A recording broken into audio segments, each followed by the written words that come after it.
Coming up on Tech News Weekly, Jennifer Pattison Tuohy is here and spent a lot of time at CES, so we spend the first half of the show covering what she saw. Then Kaya Yurieff of The Information joins us to give us an update on where TikTok stands with its shutdown and ban, before Ben Wilson of Windows Central joins us to help everybody calm down about the end of Windows 10 Microsoft 365 support. All of that coming up on Tech News Weekly.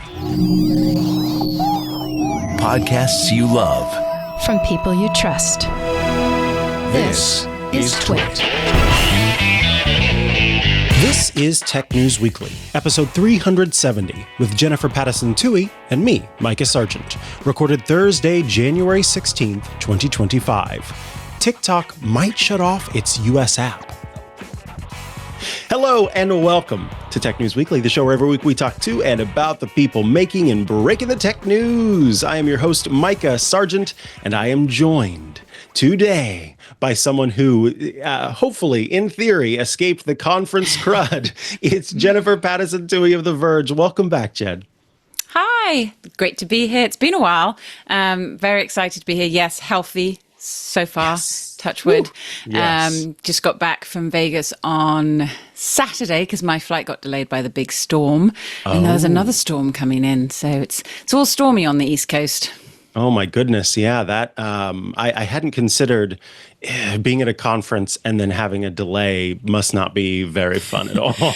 No, I was my flight got cancelled actually. I was supposed to leave Friday and then it was cancelled, and so I actually got to go spend some more time on the show floor, which was kind of fun. And I actually stumbled across something very cool, which I hadn't told you about, so this is gonna be a surprise. On my last day, I found this. This is looks like a keyboard that works with Matter. Oh, wow. Okay, we're going to talk about that in a minute.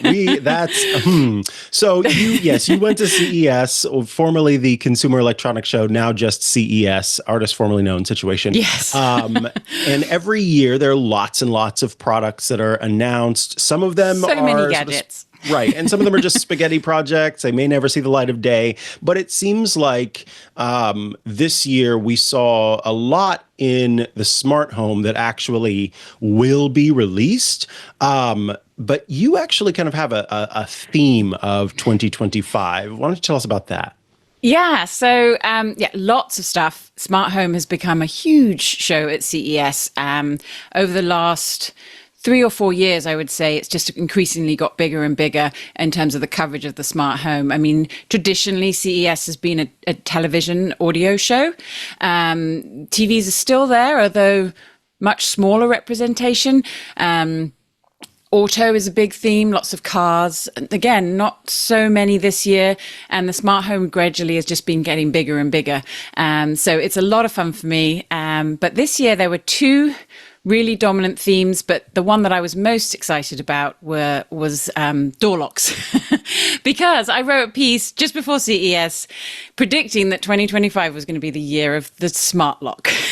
And I'm right. So that made me happy. There were smart locks everywhere. You couldn't throw a cat without hitting smart locks. Not that I throw cats, but there were so many, so many. It was kind of a little overwhelming.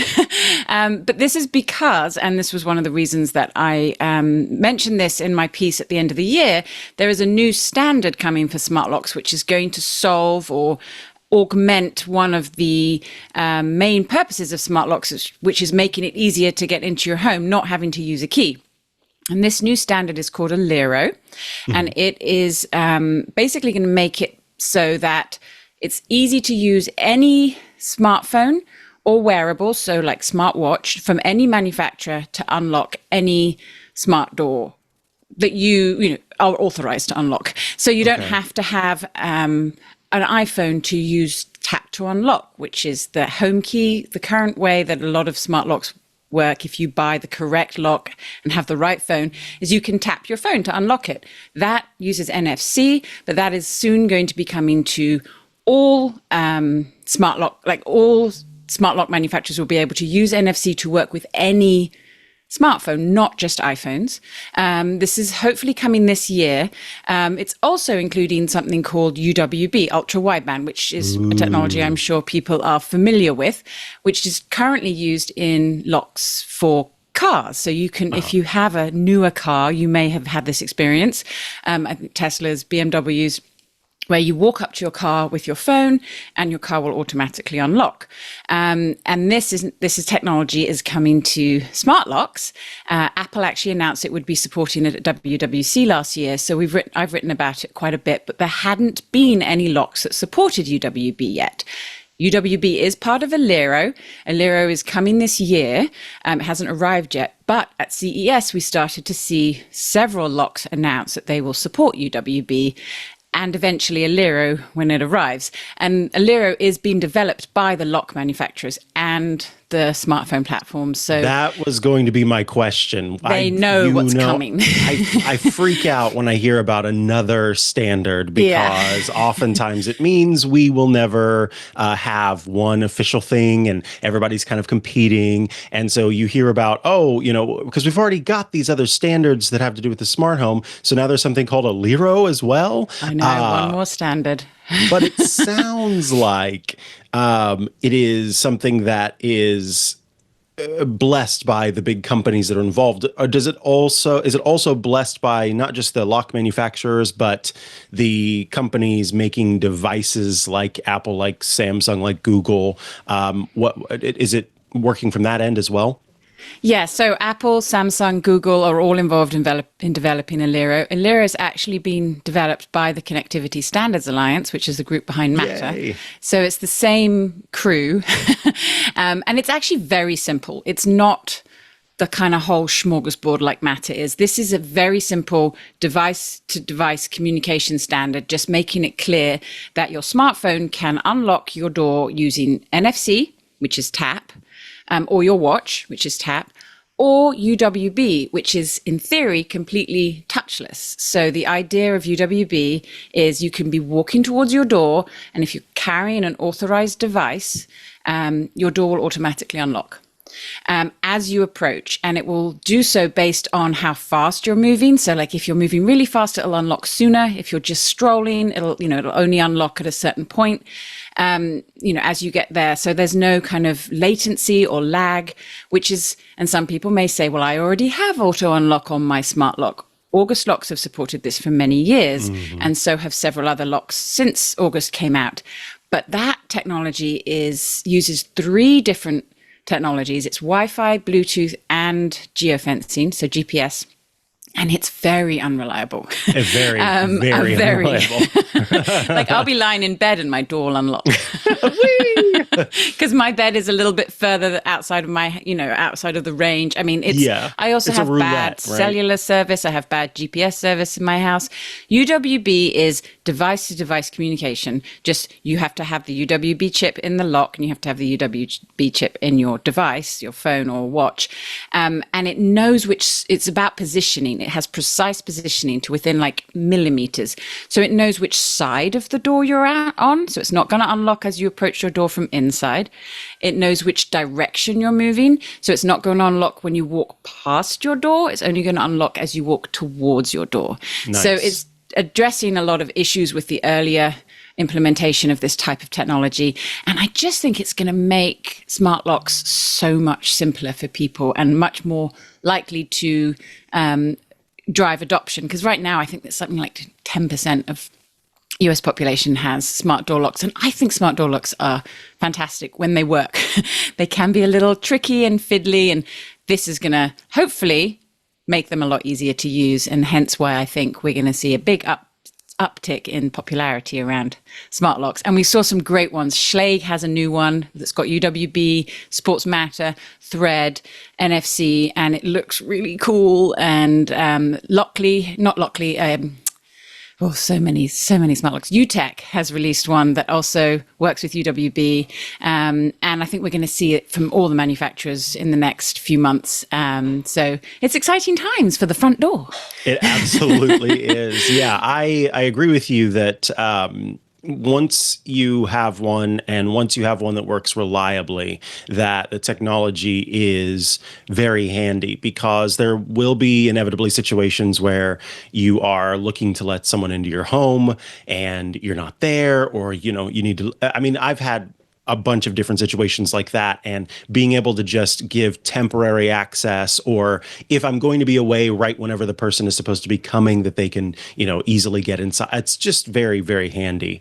And the more reliably this technology works, the more likely it is that people who otherwise would be opposed because it's simpler and less finicky to use a key in the lock, that means that they're more likely to hop on board. And that is really what pushes it forward, drives it forward, and makes it more common. Now, smart locks, definitely the year of the smart lock, as you pointed out, particularly with these newer technologies. But that wasn't all you saw at CES. And, I'm starting to think that we might just spend this first part of the show talking about your CES experience instead of doing my story of the week, because there's a lot still there's to cover. A lot, I know. Yeah, I know, but yours is cool too.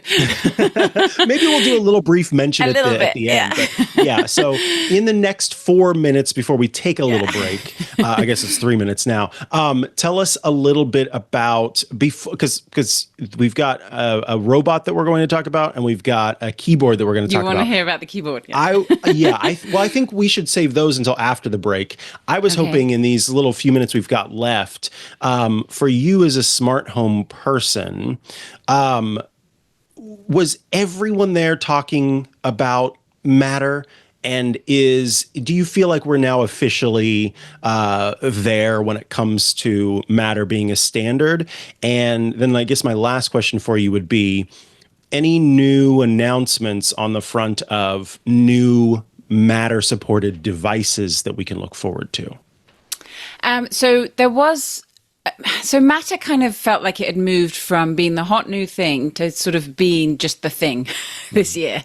So like most smart home companies were saying, and this will work with Matter, but they weren't like loudly proclaiming it. So it's almost like it's getting to that point, especially for the CES audience, where, the manufacturers are incorporating it into their devices. I think the area I was most interested in were the new device types that we hadn't seen devices coming from manufacturers. So we've got lights, locks, switches galore with Matter. So there were many more of those, but I wanted to see more around like energy management, appliances. These were the new device types announced last year that we haven't actually seen products yet. So there was the first Matter smart fridge for the US that I got to go see, which was very exciting.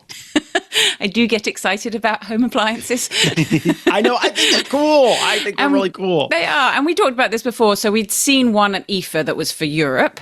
And this one is for America. And they're from the same companies, from Bosch, BSH in North America, which manufactures Bosch and Thermador. And in Europe, it's Siemens and Bosch. But it's the same company they're really pushing appliances in Matter. And they say they will have most of their appliances Matter compatible in the next year. So not existing ones, unfortunately. It has to be new products, which is a shame. But yeah, so that it was good to see a few things like that. We saw one of the first home energy management systems that supports Matter from EcoFlow. So that was exciting. So, that's, if you have a home battery backup and smart home panel that will control different devices in your home to manage the energy use so that you can, reduce your use on when it's expensive, use battery backup. Use battery power when say your power's gone out, you want to balance your loads, and that's now going to that's part of Matter. That's can work with your Matter platforms. Unfortunately, none of those platforms, Apple Home, Google Home, Alexa, really support this yet. So that stuff we're still waiting for. We are still waiting to see more of support from the platforms. And we didn't get much news on that front, other than Amazon is going to support fridges.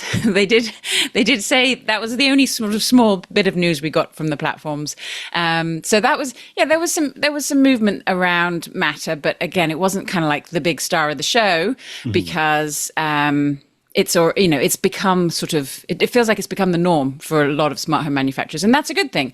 We did get one other interesting piece of news, which might be a bit weedsy, but people got excited, was that Matter certification for products. Now, yes, if you go through Matter, if your product gets certified by Matter, and you go through what they're calling their interoperability lab, where they test your device with all of the ecosystems, your device can get automatically certified with Apple Home, Apple Home, Google Home, Samsung SmartThings. Not Amazon yet, but hopefully soon. So device manufacturers don't have to go to each company to get their certification for their Works With badge, and that should really help speed up development of more products in Matter. So that was exciting for manufacturers. Were excited about that. I think that's really cool, because it used to be very time-consuming, difficult and time-consuming and costly, to be able to get all of those certifications. And I think for simplicity for the user, being able to, because in fact, just the other day, my significant other was looking for a floor lamp that we wanted to put in our living room space, and one that had, different lighting options. And, he was coming to me, does this one work with Apple? Does this one, and trying to figure out what did and what didn't, because as it stands, many of them are not able to market that it works with Apple Home, but they are Matter compatible because this is brand new. And so soon they'll be able to, and that can be, easy to understand. It was a Govee light, which I knew that through Matter it would work with Apple. Work with Apple Home. But without that badge, he did not know. So that can be a little confusing. And it is confusing because in theory, the Matter badge should mean it works with everything, but people aren't used to that. We've trained them for many years to look for that works with Apple, works with Google, works with Alexa badge. So I think those are going to stick around for a while. But this is like the first step towards those going away, I think, because now it should be a lot easier for manufacturers to explain what they work with, and eventually, they'll be able to put the badges on without having to go through all the extra steps. But eventually, I think the consumer consciousness, it'll come through that if it has this Matter badge, it works with everything. But it's going to take a while, take a few product cycles probably. But this was good news for the manufacturers, because I think that's been it's one thing I've heard a lot from manufacturers is it's expensive to develop a Matter product. And the CSA announced a few other things that are going to hopefully make it less expensive and quicker, which should mean we'll see a lot more devices coming out this year, next year that support Matter, because the manufacturers are able to get through the process a lot quicker. So, yay. Yay. All right. We need to take a quick little break before we come back with Jennifer Pattison Tuohy of The Verge, who's freshly back from CES. But I need to take a moment to tell you about Delete Me, who are bringing you this episode of Tech News Weekly. I'm going to guess many of you have probably searched for your name online. And when you did, you thought, oh, not too jazzed about how much of my information is actually available. Maintaining privacy, it's not just a personal concern. Type in a family member's name and you realize it is a family affair. With Delete Me's family plans, you can ensure that everyone in the family feels safe online. Delete Me helps reduce risk from identity theft, cybersecurity threats, harassment, and more. I've used Delete Me, and I have been impressed with Delete Me's ability to remove information online that I don't want online while keeping information online that I do, that my professional, the professional aspects of what I do are still available, but it's that personal information, who my family is, the places that I've lived, that kind of thing, that those things are removed from online. That's what makes this very good. And it, more importantly, helps keep me and my family safe, that they are not getting messages from people pretending to be me and walking them through the process of, installing something on their computer, those kinds of things. Delete Me experts will go find and remove your information from hundreds of data brokers. You can assign a unique data sheet to each family member that's tailored to them specifically. With easy-to-use controls, account owners can manage privacy settings for the whole family. And Delete Me will continue to scan and remove your information regularly, including addresses, photos, emails, relatives, phone numbers, social media, property value, and more. You choose what you want removed. So protect yourself and reclaim your privacy by going to joindeleteme.com/twit and using the code TWIT, TWIT. That's joindeleteme.com/twit with the code TWIT for 20% off. And we thank Delete Me for sponsoring this week's episode of Tech News Weekly. All right, we are back from the break here on Tech News Weekly. And I am joined for this, the third week. Are we already? No, that can't be right. The second week? We are well into January, believe it or not. And we are joined by Jennifer Pattison Tuohy, who is back from CES. And you have some pretty cool things that you saw, some terrifying things as well, in my opinion. So you pick. What do you want to start with? The keyboard? Yeah, the robots with arms. Robots with arms. I, buried the lead. I'm more excited about door locks, but everyone else was very excited about robots with arms. Robot vacuums, with arms. Yeah, true. So, yes. Specifically, specifically robot vacuums with arms. So, Roborock released its Saros Z70, or announced its Saros Z70, which it says is coming to market in the next few months. So, this is not a concept product, which has... That's not the life-size version. That's a blown-up version that was hanging on the CES show floor. They had a giant version of this robot vacuum hanging on over their booth. But it is... It's basically a mechanical arm. They call it the Omni Grip, that will come out from it comes out from the body of the robot and can pick up things like socks and light sandals and tissues. And there was something else. There were all like things four I throw items on the ground. Yes, things that, they're often actually, if you run robot vacuums in your house, those are the kind of things that quite often it will suck up. Even with the like AI obstacle avoidance, like a tissue is kind of hard for it to see, and they get gummed up in the... Anyway, the idea is it's going to clean up for you, which is exciting. Minimal cleanup to start with. Very slow, watching it go and pick up the sock and then take it to the basket, but it will put it away for you. So you tell it where to put what it picks up, and so it can like move all your socks to one spot. And then Dreamy, who's Roborock's main competitor, debuted at the same show its concept vacuum, which has an arm and legs. Whoa, legs? What does it do with its legs? I know. I mean, the legs, maybe I'm over-egging it a little bit, but they're little kind of levers that it can use to get up over a step and push itself over. So they can climb steps, one step at a time. So yeah, they're basically grown appendages, but all in the quest of being able to better navigate around your home. So if you have a large room transition, you may have found that you haven't been able to get your robot vacuum to clean your whole house. I, for example, have a high transition into one of my bathrooms, so the robot could never get in there. And this helps them get over one step or a high transition. And then the arm helps them pick up things. The Dreamy arm says it will pick up larger items, so it can pick up even a shoe, which I think would be more useful. Useful, but also then I'm worried I'm going to come home and it's trying to pick up my dog, and the dog is very So it unhappy has a about it. camera in it. So the arms have a camera in, so they can see what they're trying to pick up, and they're obviously using machine learning to specifically... Which always works, right? Always works. I did ask a number of times, I'm like, what if it picked up something it shouldn't? And both companies were very insistent that they're very carefully trained to only pick up what they should. And in fact, so carefully trained that they're more likely to not pick up what they should than they are to pick up what they shouldn't. Which is good. That's what I would prefer, for sure. So if you have slippers that look like cats, it's probably not going to pick up that slipper. It might not pick up that slipper. Right, exactly. And then the Dreamy one also, you can designate different areas. So like you can say, okay, if you find shoes, go put them by the front door. If you find cat toys, go put them by the cat bed.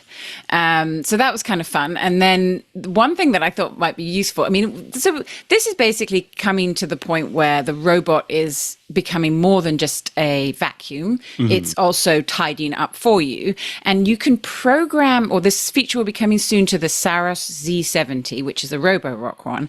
You'll be able to program its machine learning.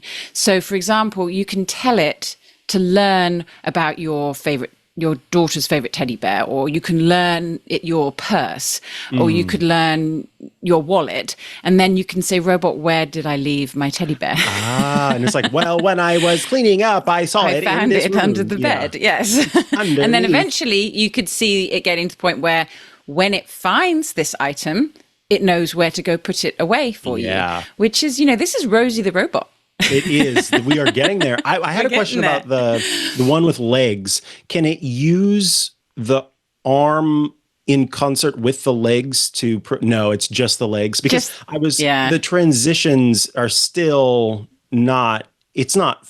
I'm thinking about in my house where there's a side door. And when you walk into the side door, it's up some stairs. You walk into the side door a little bit, and there's a landing, and then you walk up a step and up a step to get into the kitchen area, which is kind of raised, and the rest of the house is on that level.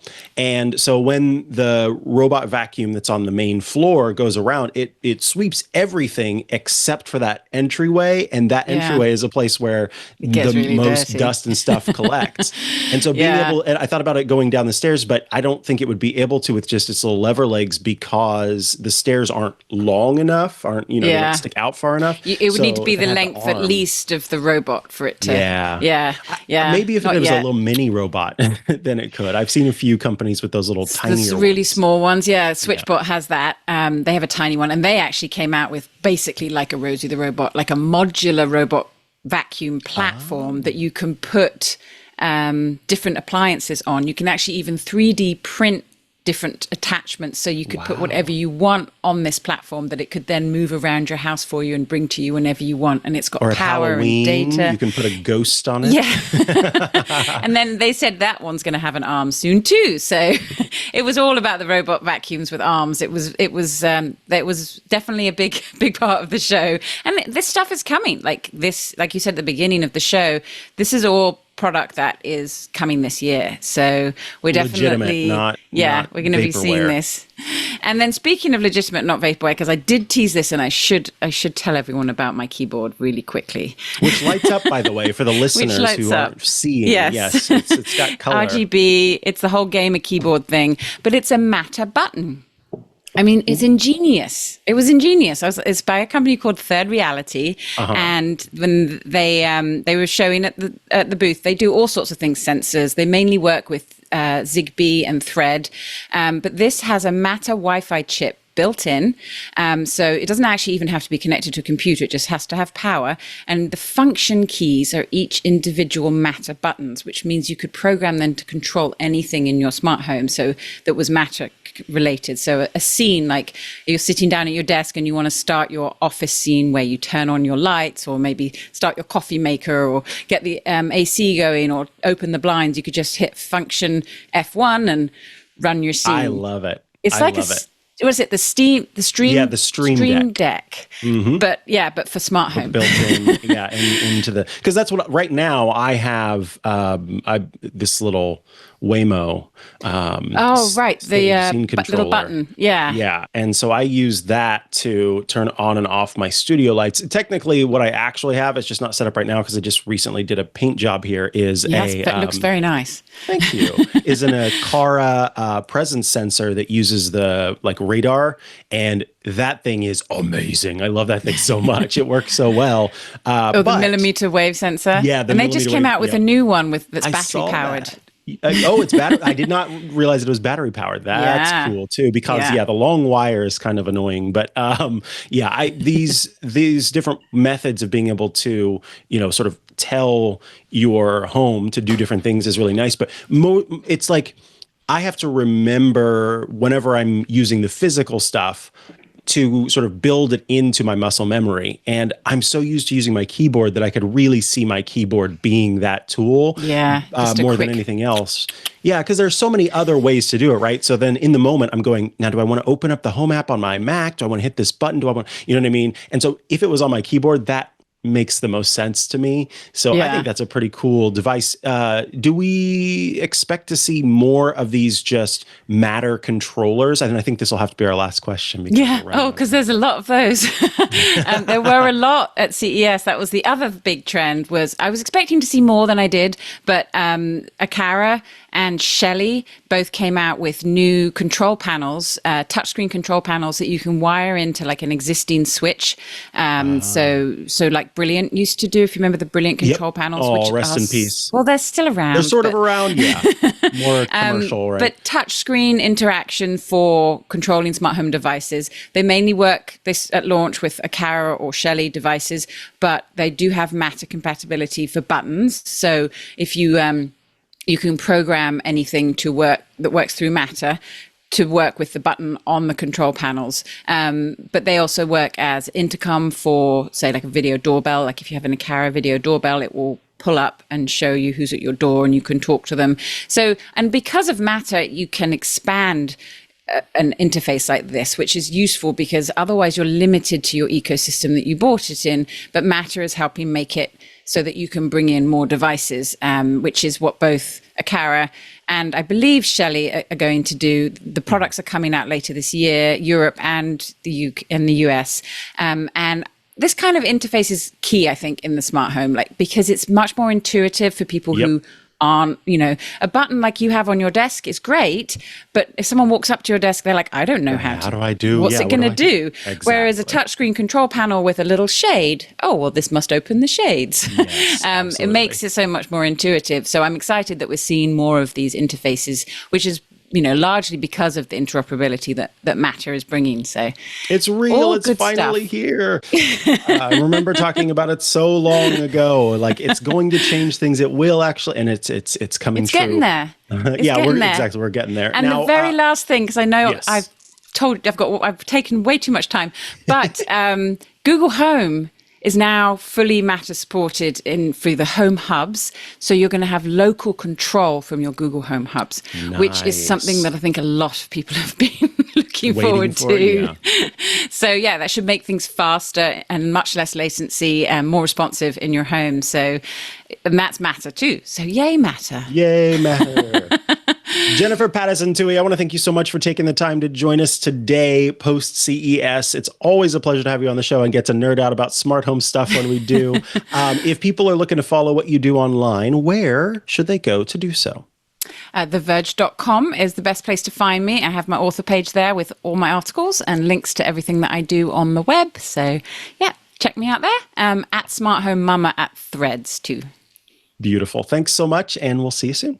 Bye. Thanks. All righty, folks, we're going to take a quick break before we come back with my first interview.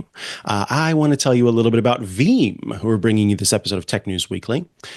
Honestly, without your data, your customers' trust will turn to digital dust. That is why Veeam's data protection and ransomware recovery ensures that you can secure and restore your enterprise data wherever and whenever you need it, no matter what happens.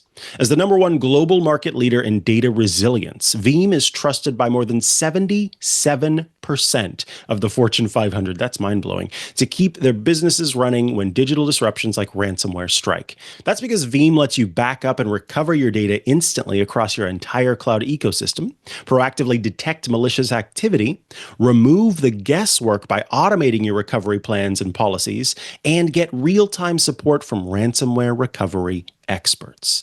Data is the lifeblood of your business. So get data resilient with Veeam. Go to veeam.com. That's VEEAM.com to learn more. And we thank Veeam for sponsoring this week's episode of Tech News Weekly. All right, we are back from the break, and I am excited to talk to our next guest who is here to give us an update on where things stand when it comes to TikTok. From The Information, it's Kaya Yurieff. Welcome to the show, Kaya. Thank you so much for having me. Yeah, it's a pleasure to have you here. I was hoping that you could kind of start by giving the listeners a bit of a refresher on the current state of the TikTok ban. Why is the app facing a ban in the US, and for how long has this whole thing been underway? Yes, I mean, it's crazy. I've been covering this story for 4 years, so this is really the crunch time of the story. But the app is facing a ban due to national security concerns. So the worry from lawmakers is that TikTok and its Chinese parent company ByteDance could put sensitive user data into the hands of the Chinese government. So location data, information about American users. And there's also concern that China could use TikTok to spread misinformation or manipulate American users. I think what the magic of TikTok has been is that you open the app and it just serves you a feed of videos that it thinks you will like. And it's really a passive experience where you're not really following creators. So there is this concern that because of the way TikTok is structured, it would be very easy to manipulate the recommendations. TikTok has long denied allegations that China can access the data or that it's ever, used TikTok in this manner, but the concern is there and the potential for that is there. This all really goes back to 2020 when Donald Trump was in his first presidency. And he kicked all this off by trying to ban it through an executive order in 2020. Then you fast forward, it goes sort of through the courts. Biden gets elected. He revokes that executive order, but he signs a new order requiring the Commerce Department to review foreign-owned apps that pose security risks. So even with the presidential transition, TikTok was always, this threat was always hanging over them. But then you fast forward to March of this year, and there is a very popular bill that basically requires TikTok to divest from ByteDance or face a ban. And that passes, with widespread bipartisan support. And Biden signed it into law in April, and the deadline is Sunday now. Wow. See, thank you so much for providing that, because it was a multi-year, presidency situation, and the way that it changed from piece to piece, from starting out as an executive order to going to, the Commerce Department looking into it. There's been a lot, and there's been a lot of conversation around sort of the reasons behind why it's taking place and the national security concerns. So it's really good, I think, to have that. Now, part of this, of course, was the opportunity for TikTok to divest its U.S. portion of the company. I know that this wasn't part of the original question, but I guess I'm just kind of... Did TikTok give that the old college try? Did ByteDance rather look at all into selling it? Was that any part of this process over the last 4 or 5 years? So ByteDance has been very resistant to sell, and throughout this process, they've publicly said that they are not interested in selling TikTok. China has very strict export laws, which would require Beijing to sign off on any sort of acquisition because of TikTok's powerful recommendation algorithm. So it's always felt like a sale has been sort of a non-starter. Even in 2020, we saw, Oracle, Walmart, all these companies try to make an investment in TikTok to sort of change the ownership structure. We try, Walmart was going to acquire them at one point in 2020, but you really have not heard much about a sale at all throughout this process. So it hasn't seemed like it's been on the table at all or something ByteDance has considered.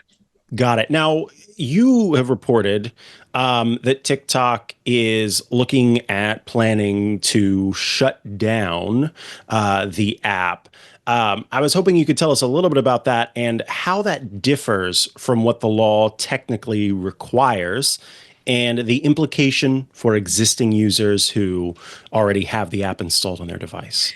Yeah, so I think the assumption everyone had was that existing users would still be able to access TikTok after the deadline, and that slowly, basically, TikTok would be prevented from shipping updates, security features, and that eventually the app would sort of be rendered useless.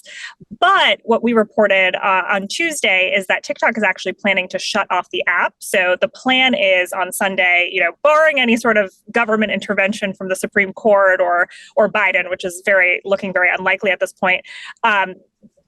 Existing users will open TikTok's app and see a pop-up that will direct them to a website with information about the ban. So they will not actually be able to scroll TikTok. They will not be able to see their profile. They will not be able to watch videos. So that's very different from what people were expecting. But the law actually requires TikTok service providers to cut off service. So that doesn't just include the app stores, but also cloud providers like Oracle.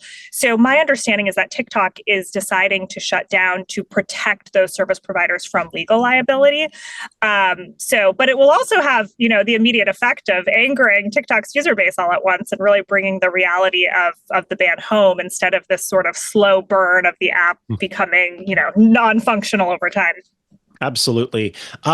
What steps do we know has TikTok taken to prepare for the shutdown? And I think more importantly, it's got U.S. employees, it's got U.S. users. I remember when the company put out a notification letting people know that the shutdown was imminent, and it really seemed to spark some activity on the platform.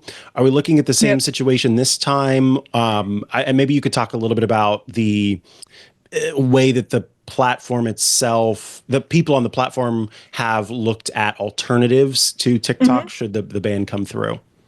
Yeah, so before the bill passed, they really tried to energize the user base. They sent push notifications to TikTok users actually in very specific parts of the country to try to flip senators and House members. So that was before the bill even passed. But it's been really interesting because we've been reporting on this story for months, and it's been fascinating to see TikTok actually just totally operate business as usual. They have been very focused on the legal fight and challenging the law. And they've said, that they feel very confident. They know this will go to the Supreme Court. Now that the Supreme Court oral arguments happened, you're not hearing as much kind of confidence from TikTok. But, as recently as earlier this month, TikTok sent executives to CES, the major tech conference in Las Vegas. They gave a panel on 2025 trends. They were talking about the impact of TikTok. So you wouldn't, if you were sitting in that room, you would not think the app is getting banned. So they have really been pushing ahead. They've been shipping features. They were pushing TikTok Shop during the holiday season. So they really have almost been like ignoring the reality of the ban. I mean, obviously their legal team is working on it, but for the rank and file employees, I mean, they were still, forging ahead on their goals and shipping features. But this week, employees finally heard internally from the company. They sent a memo to staff indicating that their jobs would be safe. The law doesn't require the company to shut its offices in the US. So they said, they indicated their jobs would be safe, but at the same time, longer term, you could expect layoffs, but I think they are still hoping that they could broker some sort of deal with the Trump administration. But for now, they sort of reassured employees that there would be no change to their benefits and roles, and their offices would continue operating next week. Interesting. Now, you talked a little bit about kind of the history of things and how TikTok has and ByteDance have moved through this process. What did the company argue at the recent Supreme Court hearing, and why is it that the company believes this ban violates the First Amendment? I know this is a really complicated question, and so I'm telling everyone out there, we're not going to go into the pedantry area, listeners. Yes. Thank you. You're giving us a brief kind of broad overview of their argument, of its argument, and not, of course, personal opinions being involved here. So I've laid those grounds. I'm not a lawyer also, I will preface that, but I have spent a lot of time over the past few months speaking to lawyers and legal experts. I was actually at the Supreme Court. I was in the room for the oral arguments, so I got to hear them live. I was there. And I was at the oral arguments in the appeals court as well. They lost in the appeals court, and it was a very similar message from TikTok's lawyers. They have a parallel suit actually from both TikTok and creators of TikTok. So they have, those two suits that have a very similar message of, TikTok is a U.S. company operating in the U.S., so it should have First Amendment protections. And for the TikTok creator suit, they're saying that creators should have the right to publish on the platform of their choice. And they tried to make this argument of like Spotify is a Swedish company, but artists who are American can publish on that platform. It was interesting in the previous oral arguments with the appeals court, the judges were really not having that argument and were like, yeah, but Sweden is not an adversary of the US in the same way that China is, right? So they didn't really like that Spotify comparison. You didn't hear that level of skepticism from the Supreme Court justices, but there was a lot of skepticism about the freedom of speech piece because the justices were sort of signaling, yes, but you have an option to keep TikTok alive. You're just choosing not not to sell it. So that's sort of where the justices, you could see there was some skepticism there. But, they emphasize, TikTok has 170 million US users. You're stifling their freedom of expression. Other platforms are not the same as TikTok. And basically saying that, American users and creators and businesses should have the right to post on TikTok. Understood. Now, I was hoping that to kind of round things out, you could help outline the potential paths forward for TikTok, including the possibility of a sale or other ways that the company could comply with the law, or maybe the law could be affected itself. Yes. So, like I said, I think a sale is very unlikely. ByteDance has really said that throughout this process that they're not going to sell. There's the question of Trump, right? He will take office a day after the deadline. There was reporting yesterday from the Washington Post that he is mulling, options to save the app, including an executive order once he's president that would suspend the enforcement of the ban for 60 to 90 days. I mean, that is, I think, quite unlikely. I mean, the precedent that was set is that any president can come in and just knock out any law they don't agree with, right? So it's not likely to pass muster, is sort of what legal experts have said. But, there's also this possibility that Trump could, tell his new attorney general to not enforce the law. But that really is up to the service providers. Are Apple, Google, and Oracle going to risk these hefty fines? Like, what assurances are they going to need from the Trump administration to feel comfortable doing that? Because they're still breaking a law. It is a law. There could be concerns from their general counsel that they could retroactively be fined. I mean, these are enormous fines for anyone downloading TikTok that the companies have to incur. Again, TikTok is not incurring this, it's their service providers. So I think the piece of the bill that gives the most wiggle room is actually the piece on the qualified divestiture. So everyone has been focusing sort of on this 90-day extension, which the president has the ability to give. But what's interesting is the 90-day extension actually has much stricter language that they have to really prove that a divestiture is in progress. And that includes binding legal documents, and again, like a sale, there's no evidence that there's any sort of sale happening. And for that to happen, between now and Sunday just seems crazy. But so an extension actually has a very big barrier for a president unless there's actually a sale happening. But the piece on the actual qualified divestiture actually gives a lot more wiggle room to the president, which at the time will be Trump now, to sort of give the president a lot of discretion to prove something like that hasn't occurred. So there is some gray area in the law that perhaps Trump and TikTok will be able to broker some sort of agreement. But, it's interesting that even Trump is trying to mull what he can do because he's indicated that he wants to save the app. So, there are some paths. I mean, the easiest one is for them to sell, high level, but that the lawyer during the oral arguments explained how complicated that is because it's ByteDance technology. They have global engineers. It's very hard to just cut TikTok off from the rest of their global operations. So he was saying the complexity of the sale is very complicated. But high level, if you think about it, they could sell and avoid a ban, but that's not the likely path. Wow. There's so much that's involved with this, and we're going to continue, of course, seeing how this all plays out. I'm sure you have been keeping an eye on everything as you're, pulling everything apart and understanding it. I want to thank you so much for taking time to join us today to give us this overview. If people would like to follow along with the work that you're doing in regard to this and other things, where is a good place for them to go to do that? Yes, they can follow me on X, on LinkedIn, and I have a newsletter as well called Creator Economy, which is available on theinformation.com.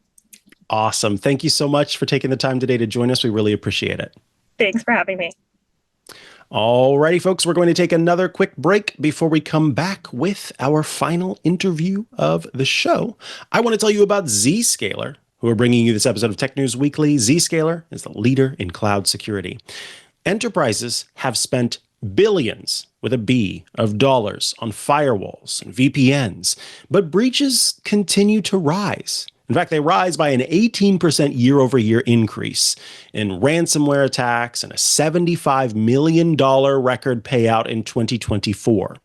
These traditional security tools, the firewalls, the VPNs, expand your attack surface with public-facing IPs that are exploited by bad actors more easily than ever because of the use of AI tools. And they struggle to inspect encrypted traffic at scale, allowing compromise. VPNs and firewalls, they also enable lateral movement by connecting users to the entire network that allows data loss via encrypted traffic and other leakage paths. Hackers exploit traditional security infrastructure using AI to outpace your defenses, so it's time to rethink your security. Don't let bad actors win. They are innovating and exploiting your defenses.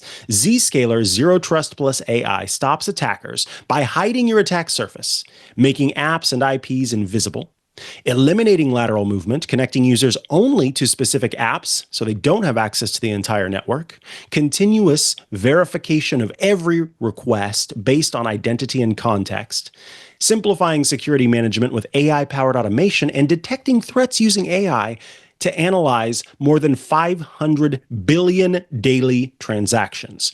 Hackers, they can't attack what they can't see.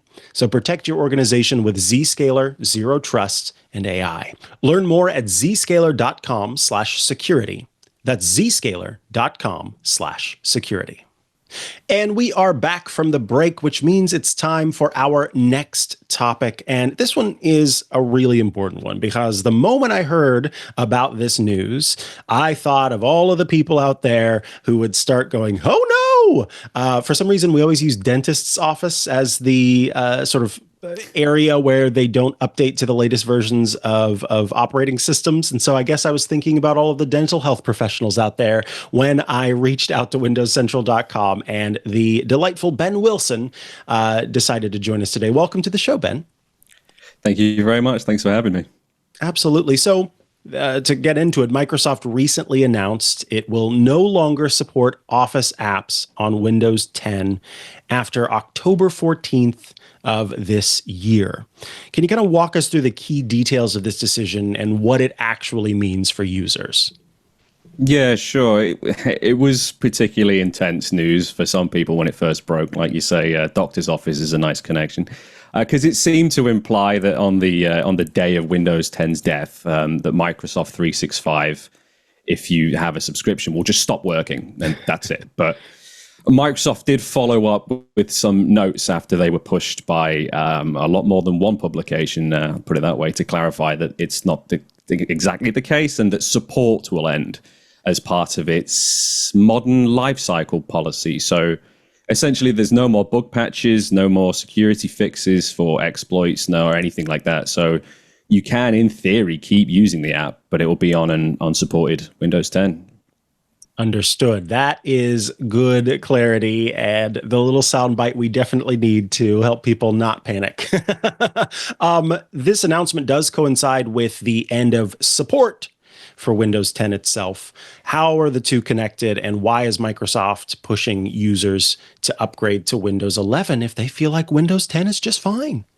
Yeah, sure. So once we're past that end of life state for Windows 10, there will still be Microsoft 365 developers on the team, right? Adding new features and functions and tools, just everything to the suite over time. So realistically, I don't think they'll be able, or maybe they won't be allowed, to prioritize testing on both versions of Windows, to be honest, which feels potentially like it might be one of the biggest driving factors for Microsoft to just cut down on what they might consider unnecessary efforts and maintaining stability on what it will consider a dead operating system.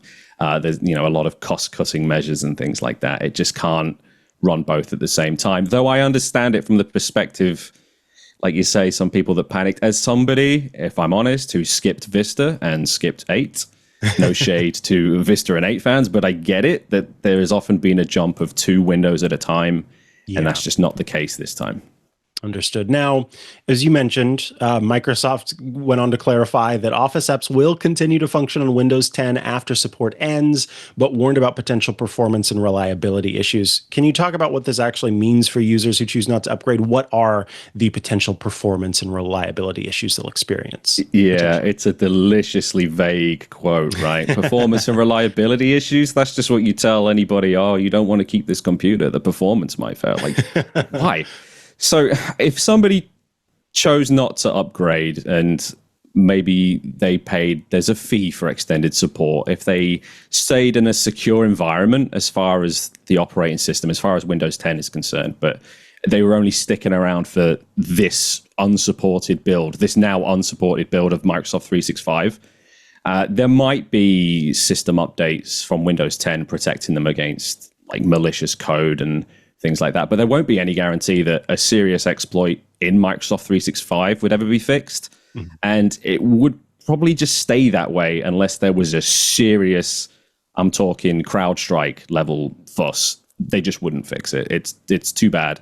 But on the other hand, if somebody stays on Windows 10 and doesn't pay anything and just gives up on updates entirely, it is just going to become increasingly risky, especially if you're using Office for anything with remotely sensitive information. For me, it's more about the risk of security than it is the app might crash. Like, apps crash anyway, but it's a security thing to me. Understood. Now, here's the rub, so to speak, with this transition from Windows 10 to Windows 11. It's not just a button I can press on my machine to update to Windows 11 in every case. Strict hardware requirements are involved that people argue are involved with the limited roll up to Windows 11. Does the company have any plans to address these barriers for users who have older machines that run Windows 10 but won't run Windows 11? Or is it just kind of like a shruggy emoticon and just, good luck? Yeah, that's the big one. And it's fair to a degree with the TPM requirement. Like, I get it. So Office is and has been for a long time available through a browser, just any browser, and most of the apps work practically the same way, with a few exceptions, right? Like maybe like the complete tool set isn't on the web, but I think generally the primary recommendation for regular people from Microsoft is going to be to use the browser, and that might not apply to enterprise. A lot of people forget how incredibly massive enterprise is. They think it's my PC and it's my thing, but enterprise is probably one of the biggest Windows 10 users, right? Who have very old hardware. But if you have a hardware that's so old that it doesn't have a TPM chip, then you've probably passed your cycle anyway. So it's a tough one, but there is a gray area where you can bypass TPM, but to me, that does encroach on that same thing of, are you just putting security at risk? And just because you can doesn't mean I'm going to say you should. I'd send you down a different route. But yeah, it's going to be Office through the browser. That's where they'll send people. If you stay on Windows 10 and you pay for the extended support, they'll just send you to the browser. Mm-hmm. It's good to know that, the browser is an option in that case. Microsoft mentioned extended security updates for Windows 10 at a cost. If someone were to hear about that and be interested, can you talk about how those updates work and who might actually benefit from that specific option? Yeah, so it's a $30 fee for one more year, essentially. For a consumer machine, it's one extra year. And it's extended support for Windows 10 as an operating system, like I said. So that will be the absolute dead end, though, for its plans. Once you get to the end of that year, it's over. So that year would basically be used to prep whatever you haven't been prepping for already. So even if you did stick with 365 on a browser, or if you went to an open source alternative, because there are alternatives to Office, obviously, but you'll still be running the risk of an unsupported operating system that will just get worse over time. So yeah, it'd be likely somebody who was sticking around because maybe they have an app that's stable on Windows 10 but not on 11, which isn't impossible. Like, a lot of users will hear that and go, it's essentially the same operating system. You don't get different EXEs, you don't get different installers. Like, no, but they are slightly different. And while you'll have a compatibility mode on Windows 11, like we have had for every operating system from Microsoft basically forever, it doesn't guarantee that it's going to work. So you're kind of buying yourself about 12 months to either figure out a compatibility solution or a replacement. So long-term service builds have been around for a while, and they're for dentist offices. That's what that's for. That's why you'll see them. They'll be extended. I think they're extended for 5 years, but that is because it runs the dentist app, and that's it. Right. Like it doesn't have paint or anything to the end of it. So that's like kind of a separate thing. But I can't imagine a scenario, even in those weird, even really small, maybe charity-fed businesses that really rely on this. They're going to have to get to the end of that cycle and replace it, because it's beyond a 10-year cycle plus a 5-year cycle. It's mostly people that are holding out for maybe an obscure app that's just not functional, which I can understand. I haven't heard of a lot of examples, but I know they're out there. Mm-hmm. Lastly, a question for the sort of Microsoft broadly. Microsoft's use of Medi dubbed 2025 the year of the Windows 11 PC refresh. So what strategies is Microsoft using to encourage users to upgrade? And yeah, how effective do you think they are or will be? Well, one strategy is killing Windows 10. But, that's a strategy. But, I mean, it's impossible to ignore. I don't have to tell anybody here how much Microsoft is all in on artificial intelligence, right, on AI. AI is synonymous with everything they're doing, particularly Microsoft 365, actually. Today or yesterday, Microsoft 365 with Copilot is an excellent brand, but it's Copilot and everything. There's Copilot plus PCs, the range of laptops that are AI certified, and even at Windows Central, most of us like to speculate about Windows 12, right? Even though Windows 10 was supposed to be the last version of Windows, there's now maybe going to be Windows 12 that will be heavily integrated with AI, and using things like the NPUs, the neural processing units for local AI stuff. It's all about AI, basically. It's all going to be AI. You'll have seen it. We've all seen it. And I think that's probably what's bothering a lot of Windows 10 holdouts. At least if you go on social media and read the comments, they just don't want AI in the OS. I see one comment I see a lot is the OS should stay out of my way, but AI is not going to go away. But there's a lot of misconceptions about AI. There's a lot more that it can do behind the scenes. It's not all image generation with extra fingers. Right. There's a lot more to it than that. But yeah, I get it as somebody that doesn't like change on the best of times. I joke with myself that I'd still use Windows XP if I could, but no, I wouldn't. If you install Windows XP on my PC, I'd be sick of it in 30 minutes. It's all going to go AI, and these older machines they're just not going to have the hardware to do it. It's going to kind of be a 10-year cycle is pretty fair, and it's going to get beyond that. I agree. I think that is a pretty fair cycle. Ben, I want to thank you so much for taking the time to join us today to calm everyone's nerves a little bit and help everybody kind of understand where things stand and where they're going.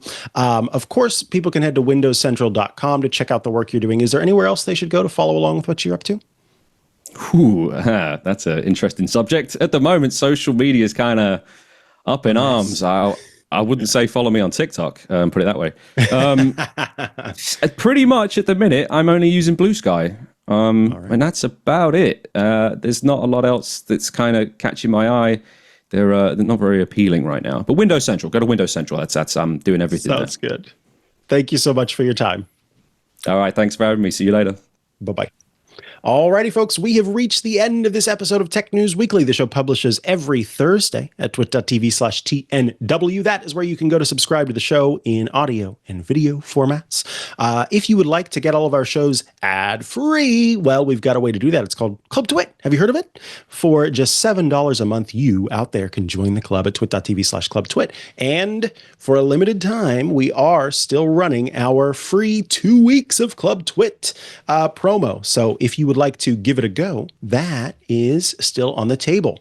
When you join Club TWiT, you get some pretty cool benefits. You get access to every single one of our shows ad-free, just the content. You gain access to the TWiT Plus bonus feed that has extra stuff you won't find anywhere else. You also gain access to the members-only Discord server, a fun place to go to chat with your fellow Club TWiT members and those of us here at TWiT, and access to the video versions of our Club TWiT exclusive shows like Hands on Mac and iOS Today, and Hands on Windows, and so many more. So be sure to join the club. And I remind those of you who are watching live who are members of Club Twit, twit.tv/clubtwit/referral is where you should head, because you can earn months of Club Twit free when you refer your friends, your family, and your enemies, whomever it happens to be. If you would like to follow me online, I'm at Mikah Sargent on many social media network, or you can head to chihuahua.coffee. That's CHIHUA.coffee, where I've got links to the places I'm most active online. Be sure to check out iOS Today and Hands on Mac, which will publish later today, and tune in on Sunday to watch Hands on Tech. And before I go, I want to remind you to fill out the survey, not the Club Twit survey, but the Twit survey at twit.tv/survey25. Filling out that survey is very helpful. I promise it won't take that long. We all had to kind of go through it to test it to make sure, and it doesn't take very long to get through. But in filling out the survey, you are kind of helping us better understand who you are, who our audience is. And I say who you are as the sort of royal you, not you in particular, but the group, right? And so a little bit of information will go a long way in helping us better understand our audience, and also make sure that we are linking up the right sponsors with you all. So please head to twit.tv/survey25 to participate. Thanks so much for tuning in, and I'll catch you again next week for another episode of Tech News Weekly. Bye-bye.